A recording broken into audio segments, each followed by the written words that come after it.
Hello，大家好，我是奶爸。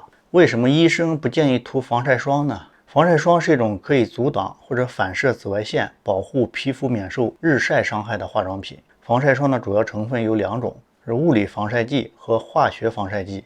物理防晒剂是指能够反射或者散射紫外线的无机颗粒，比如二氧化钛、氧化锌等等。化学防晒剂是指能吸收紫外线并转化为热能的有机分子，比如苯甲酮、水杨酸酯等等。那么为什么医生不建议涂防晒霜呢？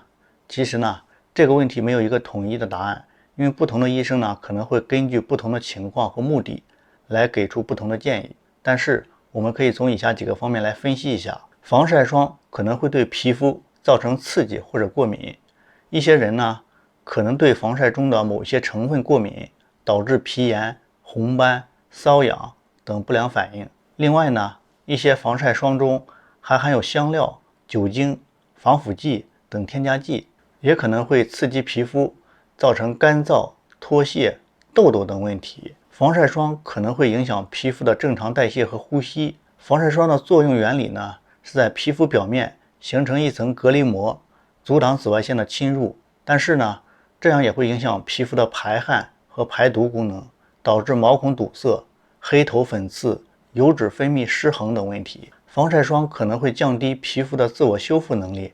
皮肤是人体最大的器官，也是最容易受到外界损伤的器官。当皮肤受到日晒、划伤、烫伤等刺激时呢，会启动自我修复机制，促进新陈代谢，增加胶原蛋白和弹性纤维的生成，使皮肤恢复健康和弹性。但是呢，如果长期使用防晒霜，就会让皮肤处于一种被保护的状态，使得皮肤自我修复功能下降，导致皮肤老化加速。防晒霜可能会影响人体对维生素 D 的合成和吸收。维生素 D 是一种重要的营养素，对人体的骨骼、免疫、神经等系统都有重要的作用。人体可以通过食物摄入维生素 D， 也可以通过皮肤在阳光下合成维生素 D。但是如果使用防晒霜，就会减少紫外线对皮肤的刺激，从而降低维生素 D 的合成率。而且呢，一些防晒霜中呢还含有铅、汞等重金属元素，也可能会干扰维生素 D 的吸收和利用。因此呢，防晒霜并不是一种完美无缺的产品，它也有一些潜在的风险和副作用。医生不建议涂防晒霜，可能是出于以下几种原因考虑：皮肤本身已经出现一些问题，比如敏感、炎症、过敏等，需要避免使用任何可能加重症状的化妆品，包括防晒霜。